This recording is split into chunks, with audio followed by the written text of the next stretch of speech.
Hello and welcome everyone to today's session on the Doctor of Ministry in Integrative Chaplaincy at Vanderbilt Divinity School. My name is Laura Marico-Heifetz. My pronouns are she, her, and hers, and I'm the Assistant Dean of Admissions, Vocation, and Stewardship at VDS. Our panel format is the following. I will introduce our panelists and ask them to share a little bit about themselves. They will respond to a series of questions that we have prepared, both from your registration and from some commonly asked questions that we get here at VDS. Please feel free to use the chat function in YouTube Live to share reactions or ask questions of the panelists. My colleague, Angela Dillon, who is the admissions counselor and an MDiv graduate of VDS, will be the chat moderator. Before we welcome our panelists, I would like to begin with a land acknowledgement. The Office of AVS joins the Vanderbilt student government in collectively acknowledging that Vanderbilt University occupies the ancestral hunting and traditional lands of the Cherokee, Shawnee, Choctaw, Chickasaw, and Creek peoples.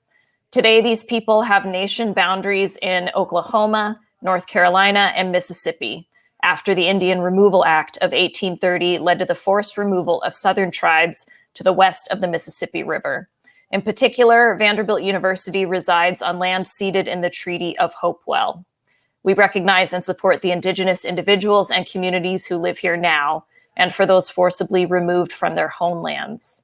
We also recognize the resistance, strength, and pride of other people of color whose ancestors worked, lived, and bled on this land without benefit or due compensation. We stand as accomplices alongside you in the fight for equity. I am delighted to welcome three special guests joining us today. The first is Dr. Bruce Morrill, who is the Edward A. Malloy Chair of Roman Catholic Studies, Professor of Theological Studies, and Director of the Doctor of Ministry program. The second is Dr. Phillis Isabella Sheppard, E. Rhodes and Leona B. Carpenter Associate Professor of Religion, Psychology, and Culture, and Chaplain J.D. Luckison, who is an active duty chaplain for the U.S. Navy, currently serving as command chaplain for the U.S. Marine Corps Recruits and Marines in San Diego, and a current DMin student. So thank you everyone for joining me and welcome. Our first question is, please tell us briefly a little bit about you, your current work and ministry, and your role in the DMin program. And I am wondering, JD, if you'd be willing to lead us off. Yeah, so I am currently assigned to a recruit training battalion at Marine Corps Recruit Depot, San Diego. And I started the Doctorate of Ministry last June? I can't remember. Everything blurs together. September. This last September. Yep. Everything kind of blurs together. But I'm very much enjoying it. My current ministry, we get about somewhere between 350 to 500 new recruits every week. And then we graduate about the same number every week. And so I get to meet young men and women from all over the western part of the United States who get to be Marines and to be their chaplain. We have currently 10 or 11 different religious services on Sunday, and it's amazing to be part of this program and get to meet all the neat people from all over the United States. Thanks, JD. Next, Dr. Sheppard, wondering if you could bring yourself in. Sure. Thank you, Laura. Yes, I am, as already said, I'm on the faculty in the Religion, Psychology, and Culture area. And what that means is that I teach courses in practical theology, pastoral care and counseling, and spirituality and social activism, all of which I think I understand as not only practices and theories, but specific to how we understand the various movements and how we care for people. I have been at Vanderbilt since 2014, and every step of the way, each year, I learn something new about us as a community, and learning so much more as we embark on this DMin program. Happy to be here, and glad that you all are joining us for this conversation.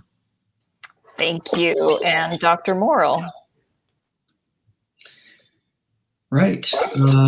I'm Bruce Morrill, and I have been at Vanderbilt Divinity School since 2011. I'm in my 10th year here.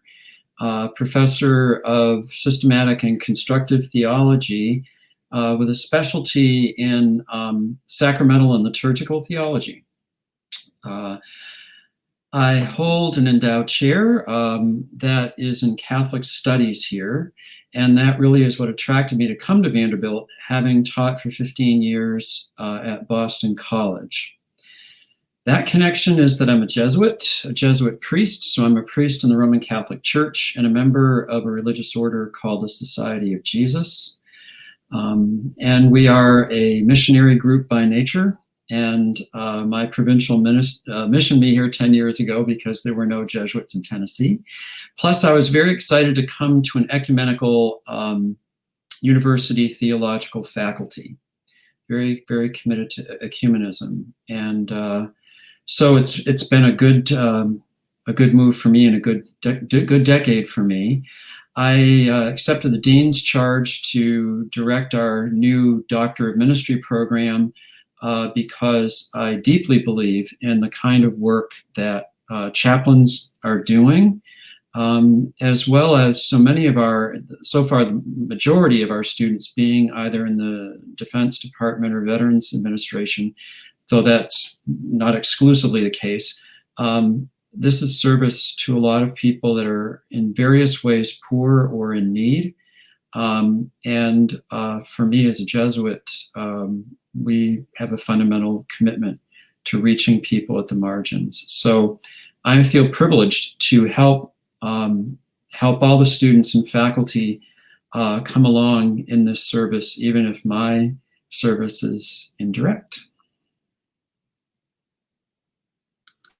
Thank you. The next question is, what makes this DMin program unique? And I'm wondering who would like to go first. Dr. Sheppard, would you? Yes. I think there are several things that make it unique, and you'll hear more than what I have to say. But one of the things that makes it unique is that it's a program that takes at least two dimensions very seriously. And one is practice, and the other is rich theological reflection. I think that's so important because it is very easy to be in a practice and to forget what it means to reflect theologically about not only what we're doing, but why we're doing and what it says about what we believe about the universe, what we believe about religion, what we believe about if we espouse the language of God, what does it mean about how God is moving in the world of chaplaincy. Another aspect that I think is unique is that it links chaplaincy, which has already been stated as in hospital settings, but it links it with a deep immersion and concern for what does that mean in terms of attending to soul care that also attends to emotional health, mental health. And the third thing I would say is that I think our faculty is unique. You just heard Dr. Morrill tell a little bit about his background, and that you cannot ask for a more prepared. I don't think you said anything about your own chaplaincy experience, but a more prepared director to be with students as you make this path toward a Doctor of Ministry degree, one that is that really takes seriously students' desire for a degree that is meaningful for the context in which you're doing ministry. And finally, I would say it's unique in terms of our whole faculty, but Bruce, I'll leave it open for you. Oh, Thank you, Phyllis. That was a gracious last point. Pretty humbled there. I would just, a few things we could add. There are very practical questions people have going into a program. How does it work? And, what does it entail? Ours is a 6-semester program, and the first 3 semesters are taught by a mental health integrative chaplaincy team of psychologists, psychiatrists who direct it and guide it, along with others that they invite into the program. So on that practical point that Phyllis just mentioned, you see therein is a great deal of building of knowledge and skills, including everybody working, all the students working in consultation groups. So there's both learning from experts and teachers, but also from peers, so that everyone's experience keeps converging and that this can then go out and serve the practice further. And then the other half of the program, that's the first 3 semesters, year and a half. The other half of the program, another 3 semesters, is focused completely with us Divinity School faculty who help each student and students and groups together develop a comprehensive project in which you're learning through modules, exposing you and helping you meet up with many different theological fields and resources practically related to the question you bring that animates your work, whereby you want to integrate mental health and chaplaincy. But I'd like to turn it over to JD because he's in the mix of it in his 2nd semester. What do you think? Are we hitting it, or what would you like to, you've got, I'm sure, lots to add. What I have enjoyed about this program as a chaplain who is in active duty right now is, like this morning, I got to see, 12 young recruits training to be Marines. And I took this things that I've learned this semester so far in modules, the things I learned last semester in modules, and they're immediately applicable. And that's what I enjoy. I'm learning things that help me in my day-to-day ministry. And it's so much more than, I remember times where I was at a naval hospital or even, on a ship, and I would have someone who needed help. And the answer sometimes is like, I don't have the skill set. Let's go down to mental health.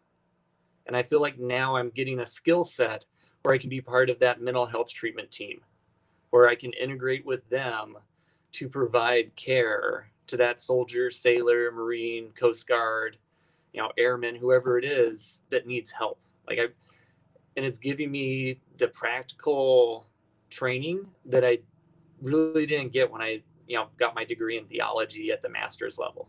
I got a lot of religious education, but I didn't get the practical stuff I needed as a chaplain. And I feel like I'm really getting that now through this program. So to follow up, the next question is, why is VDS a good school for chaplains? I think we've already discussed it a little bit, how we're uniquely positioned to provide this degree, but wondering if one of you might like to speak to this. Well, I do think that sorry, Phyllis, I jumped the queue, or I guess it's not a queue. I do think one of the things that we can speak to more directly, and Phyllis may wish to as well, what makes us a good school for chaplains is that so many of our faculty are themselves engaged in pastoral ministry. Now, Phyllis herself and Yaakov Haman have degrees and are in the religion, psychology, and culture area. But if you take someone like myself, who have done my units of CPE in my formation, plus a 10-year Jesuit formation, plus many, many years experience working in parishes and mission situations. And I could start to give you many profiles of our colleagues who, for example, are accompanying specifically our Wesleyan tradition or Methodist students, our Presbyterian students. I could start to give you the list, and all of them are actually ordained ministers in those churches. Likewise, with the resources of our religious studies department and others, around Vanderbilt, including law school, et cetera, a fascinating panoply of people, are professors who bring knowledge from direct experience in other religious traditions. So in our very globalized and multi-ethnic, racial, religious world, we are likewise able to provide that.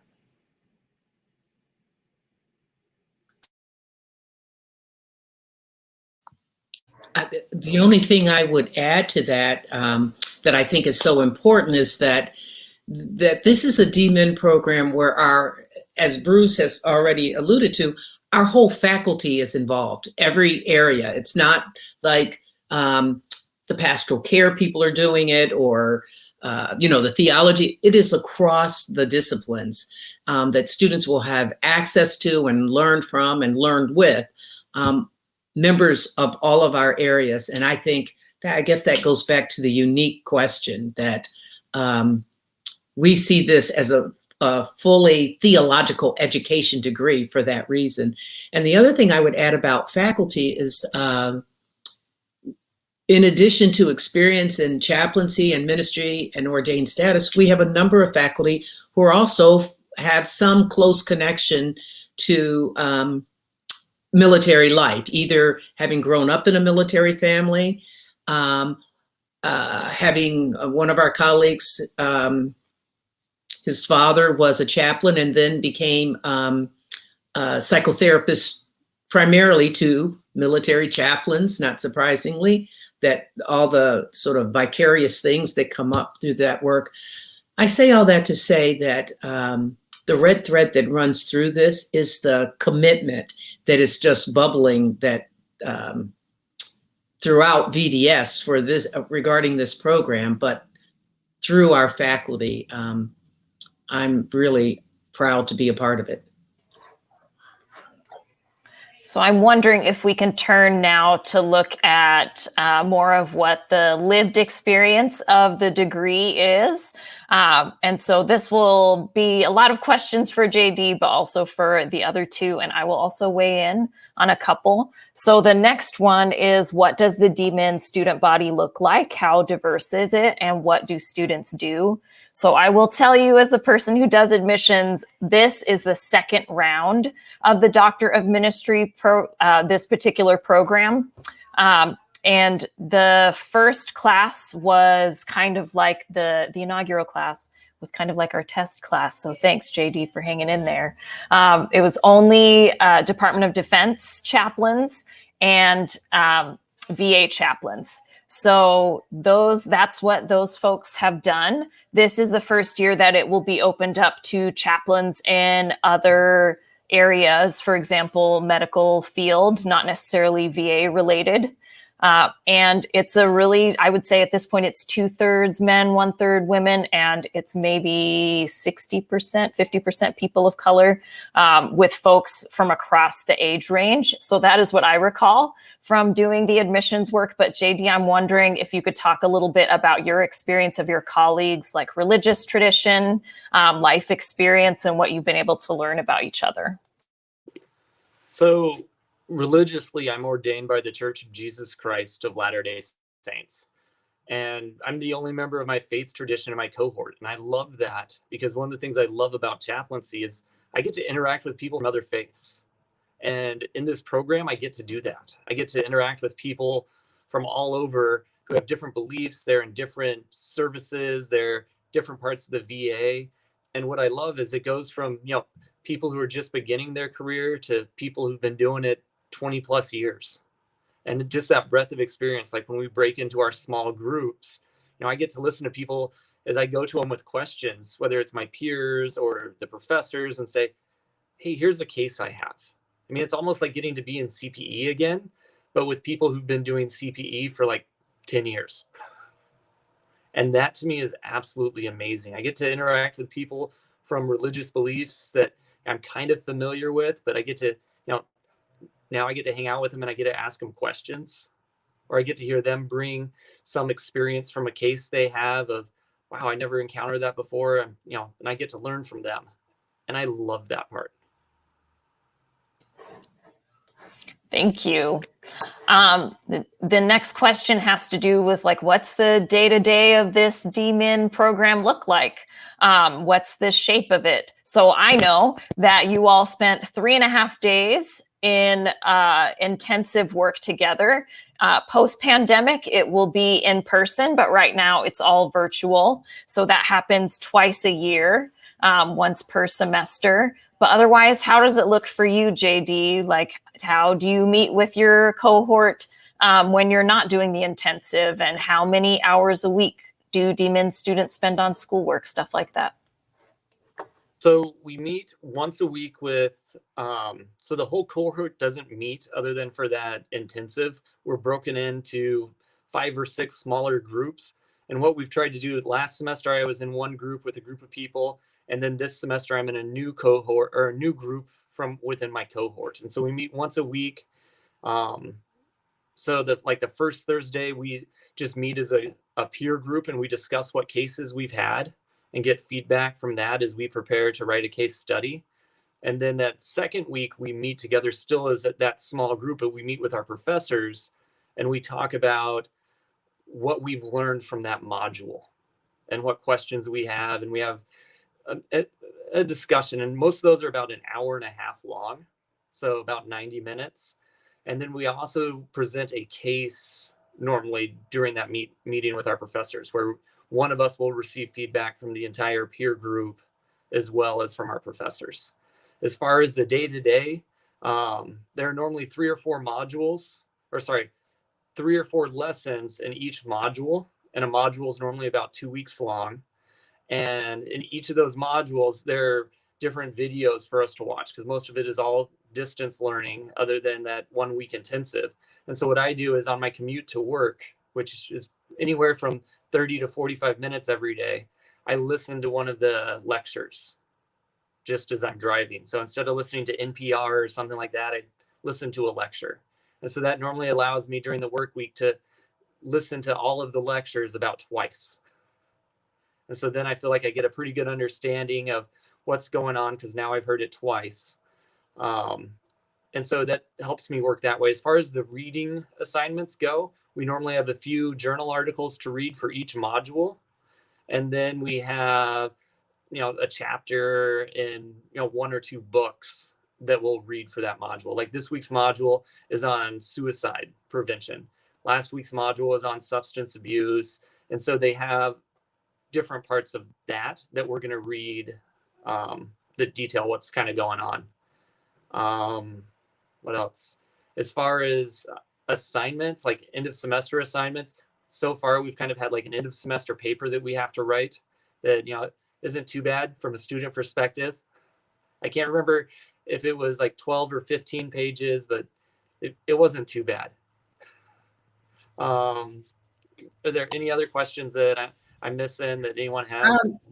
Just wondering if you could tell us how many hours you think you spend a week on it, as that's been a common question. Let's see. More or less. Yeah, I would say more or less I'm spending, if I didn't listen to the lectures twice, I would probably spend about 3.5 hours listening to the lectures, the recorded lectures we have. I probably spend 3 or 4 hours reading, and then I probably spend 4 to 5 hours writing. Great, thank you.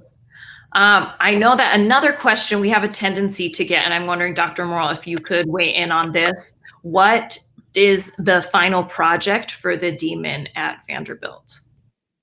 Okay.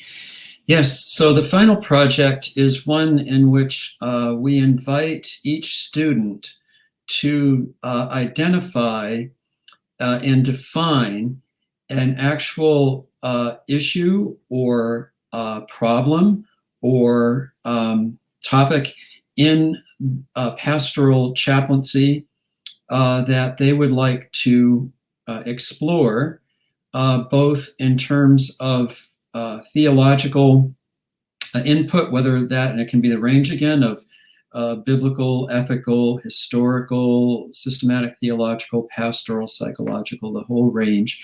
But the project is one in which we guide in groups, just as JD said in his current semesters, he works in small groups. Students will work in small groups, workshopping each other's project as they move it along. And so, for example, and JD just mentioned that a topic they happen to be in course right now, coursework with suicide, the module. Well, what if someone wanted to write a final project on the question of pastoral care in relation to presentations of suicidal tendencies, let's say?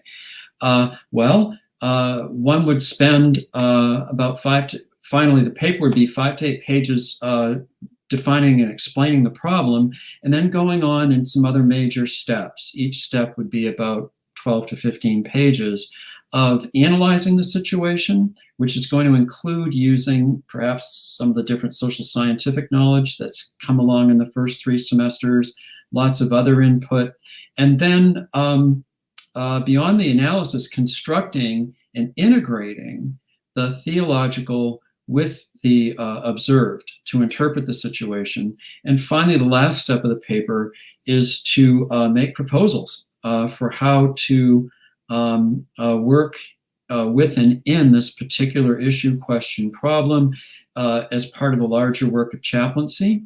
So there's really a forward thrust to it. We want the project to be one that will really strengthen the student as the student goes forward into their work. Or continues in their work. From the front end, we want it to be a project that, the language I always like to use, gives you a lot of fire in the belly. Because, writing a project of this size is a daunting task. And at times, I can tell you as someone who's done a lot of writing over 30 years, it's always challenging. Every writing project. I'm kind of like, are you kidding me? I'm doing a book review and I've still stumped. What the heck? So the thing is, we need that kind of motivation, a deep, deep passion for the topic we pursue. And we want to help people find that and pursue that. So the final project has those steps. We give you a tutor. The university provides, the Vanderbilt Divinity School provides each student an assigned librarian. I use the word tutor, but assigned librarian who literally you're not bothering when you contact that person whenever and say, I'm working on this right now and I can't figure out how to work with the database. Can you help me find an article on X? So there's that kind of a resource. The modules that students do in the 4th and 5th semesters feed into the theological dimension of the project. So there are just lots of different components we've developed that help the student, as it were, build this thing. And when one gets to the last semester, the entire semester's work is completing the last segment of drafting and then refining, rewriting the whole thing, and defending it, etc. So we think we've paced it out in a way that can accommodate people who are working full-time even in their chaplaincies, but that will also help them integrate as they go along. And Bruce, Bruce, could you say something about the sort of collegial writing group, that you're part of a group that's writing and giving feedback, and I'm kind of answering my question, but do you want to say more about that process? Yeah, right, yeah, so thank you, Phyllis. Yeah, so whereas as JD was describing, currently in the first 3 semesters, how students are in consultation groups to share each other's case studies and writings and so forth. In working on the final project over the last 3 semesters, students will, for example, initially in semester 4, when they make this shift, brainstorm in their small groups, which meet 90 minutes once a week, and then shift to beginning to draft the definition of the issue, problem, challenge. So it's a workshopping kind of process such that every week different people will have signed up or committed to having available to their peers and to the professor working with that group, let's say another 5 pages of whichever stage of the project they're working on, with everyone giving their feedback. So that's the group work. Also, they'll be doing some modules, again, some educational modules. For example, one of our outstanding Hebrew Bible professors, Leon Sayao, presented in an intensive earlier this year a wonderful overview of wisdom literature. Well, let's say a student wants to go more into that, the book of Job, the Proverbs, etc. One can elect that module and do it on one's own time for 3 weeks. But one could bring to the consultation group a précis or a summary of how this is how I see this working into my project. And it could very well happen in those peer conversations that someone would say, I get that, but did you see this? So that's what the groups are doing, as people are helping each other along the way. And then learning a lot from each other, right? On the way. A question that goes along with this was submitted by one of the people who registered. And the question is there an opportunity or any possibility to create a final project that has a clinical ethics component? So just wondering if you could talk more. You've already spoken a bit to the range of this. Dr. Sheppard, you want to address that? I'm not quite sure what the person means by it, but yes, the final project is where you bring theological concerns and practice concerns together. So clinical ethics would be a place, that's a broad topic there, but a place to enter into beginning to think about what a project would look like.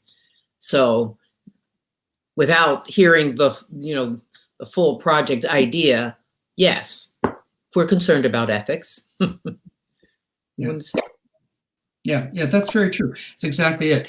And it could be that to define it initially and to begin to explore and analyze what such a clinical ethical question could be, okay? So it might have to do with, let me just imagine, someone might be working hard or would like to address the question of the relationship between the chaplain and, let's say, it might not just be the patient. What if someone has clinical ethical questions about sharing information with family? Let's say that's a constructive, or other persons, right?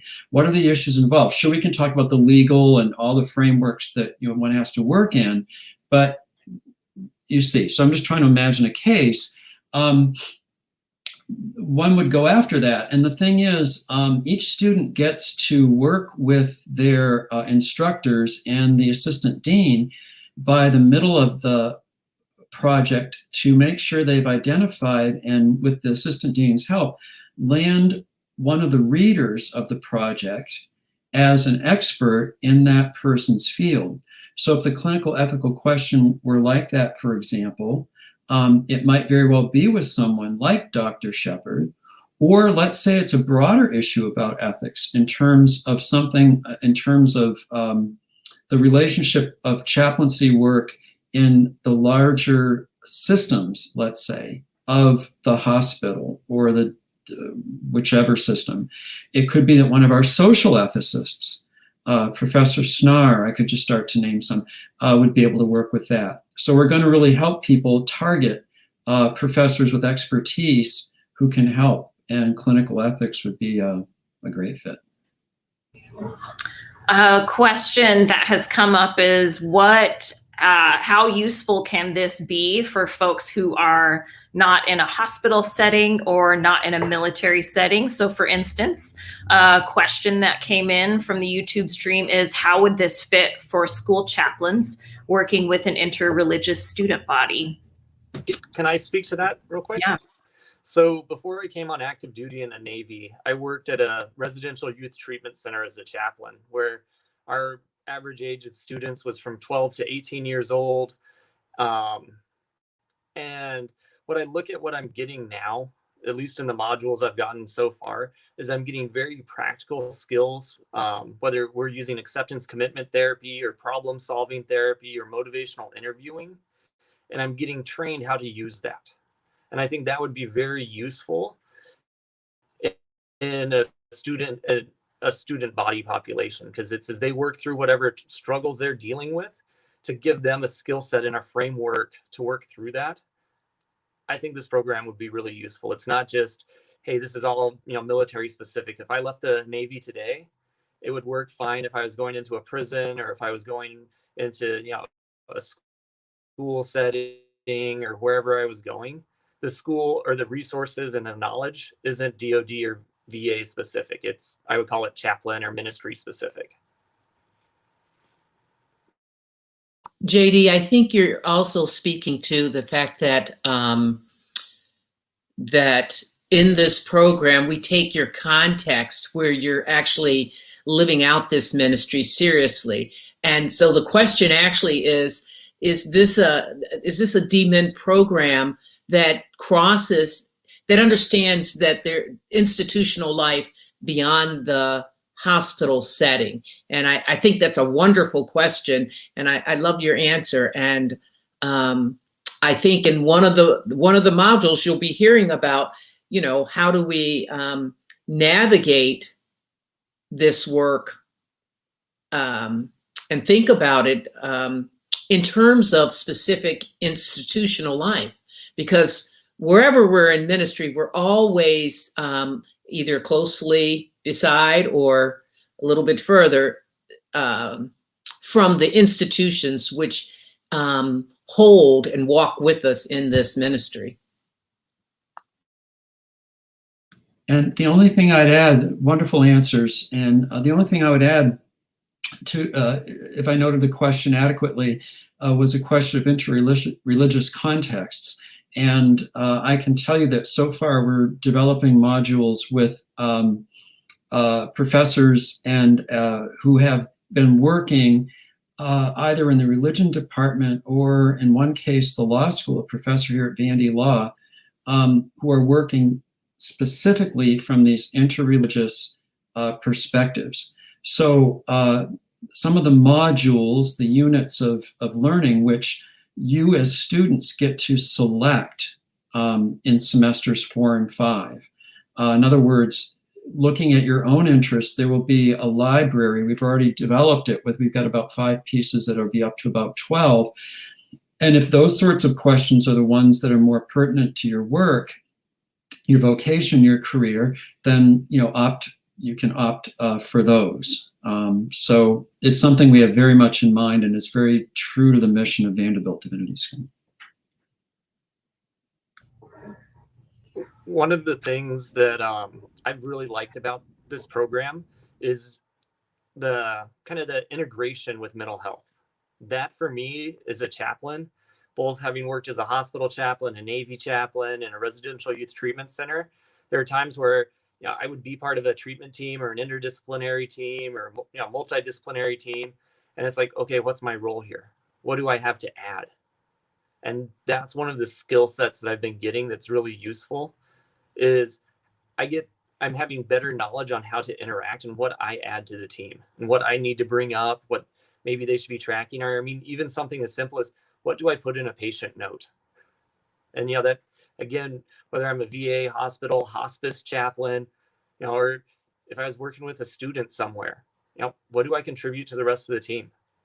And how do I help them value what I do as a chaplain? And so that kind of, there's this MHICS part of the program that is very useful to me. Yeah, so I actually wanted to move us to talking more about how this program developed and then some nuts and bolts as we wrap up. So you just heard JD refer to MHICS. So originally, what was a precursor to the DMIN program and is still coexisting along with it is certification in mental health and integrative chaplaincy. That's how it began, and how it works right now, more or less, is all of that content is wrapped up in a DMIN package, so that there's additional coursework that really complements all of that and broadens it. So DMIN students are in the same classroom along with the certificate students. That does mean that if DMin students opt to not complete the doctorate, which we really hope you will, if they don't, they still at least get the certificate if they've completed that portion of it. And I did see a question came in, and that's why I wanted to address this. Is the certificate only for VA chaplains? No. So the certificate has historically been for VA chaplains and for Department of Defense chaplains. Very few folks from outside of both of those sectors, either of those sectors, has been able to go through that process just because it is so selective. But by having the Doctor of Ministry, that's our way of being able to broaden it to folks in other clinical settings and settings that are less clinical. For instance, like a college campus or something like that. Just wondering if any of you had anything else to add to that. Great. So another question that I know comes up quite a bit is, can students transfer in from another DMin program? So this is especially for folks who are chaplains and started in a more generalist Doctor of Ministry program. You can apply for this DMin program and come in fresh because it is such a kind of a strict curriculum, at least at the front end in terms of the mental health components and those modules. It's not possible to, at this point, transfer in credits from other Doctor of Ministry programs, and because this is the only one of its kind at this point. And another question that comes up quite a bit would be deadlines and financial aid. So deadlines, first of all, April 1st is the priority deadline for anyone not coming through the certificate program. And then it's also the deadline for VA chaplains who have gone through the certificate application process. And basically you get a link after you've been accepted to go over and start a DMin application if you're interested.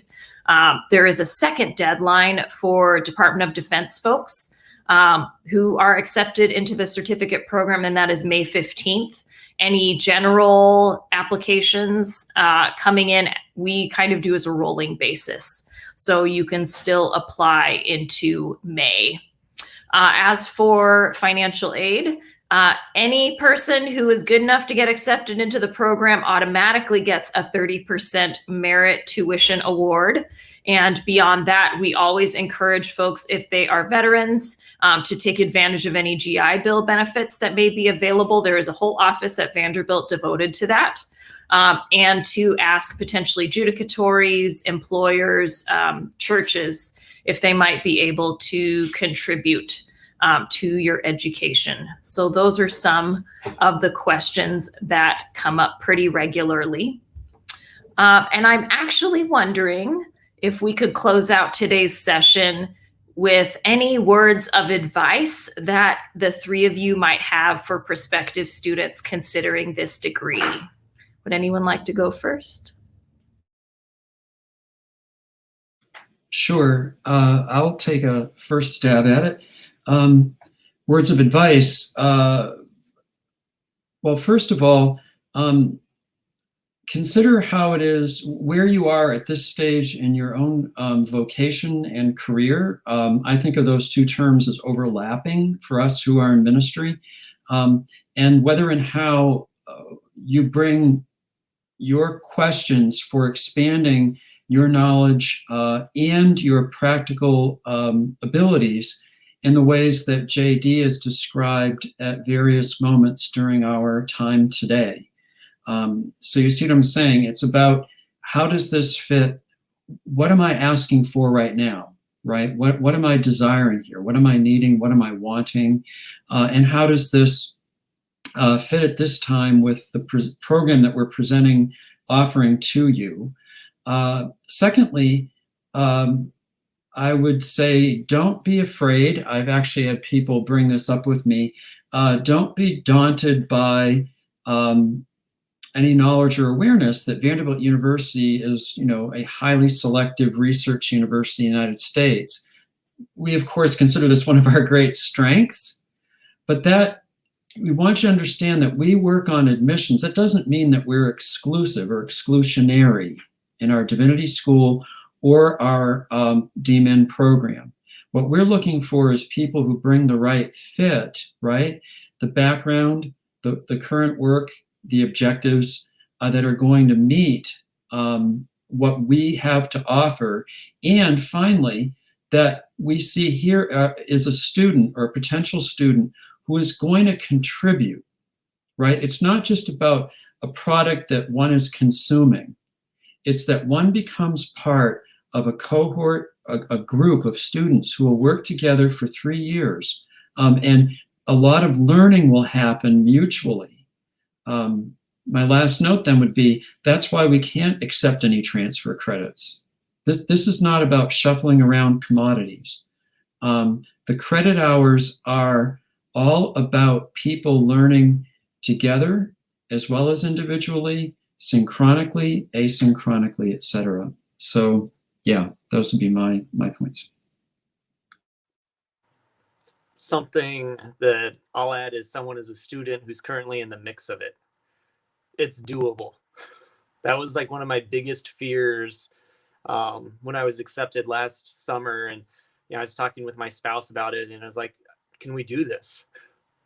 Here we're working a 40 or 50 hour, week normal job. I have 4 children.